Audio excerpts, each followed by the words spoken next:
Mtazamaji, niite King Nyorobi na kuletea hotuba fupi ya Waziri Mkuu wa Israel, Benjamin Netanyahu. Benjamin Netanyahu anasema hivi: nimemaliza hivi punde mkutano na waziri wa ulinzi, mkuu wa majeshi wa IDF na mkurugenzi wa Mossad.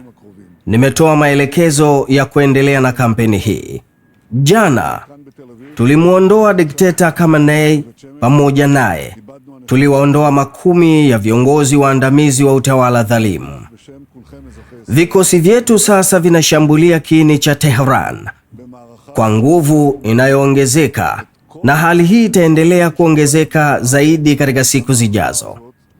Hata hivyo, hizi ni siku zenye maumivu. Jana hapa Tel Aviv na sasa Beit Shemesh tumepoteza watu wapendwa. Moyo wangu upo pamoja na familia zao, na kwa niaba yenu nyote raia wa Israel, natuma salamu za kuwatakia majeruhi wapone haraka.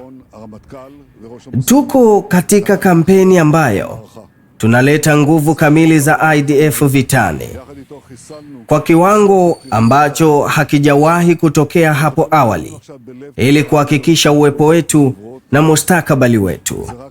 Lakini pia tunaleta katika kampeni hii msaada wa Marekani, rafiki yangu, Rais wa Marekani Donald Trump, na jeshi la Marekani.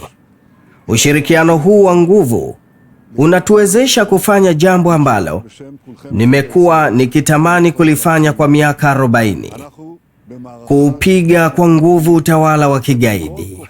Hili ndilo nililoahidi na hili ndilo tutakalofanya. Mwisho wa kunukuu hotuba fupi ya Waziri Mkuu wa Israel, Benjamin Netanyahu. Mimi ni King Nyorobi.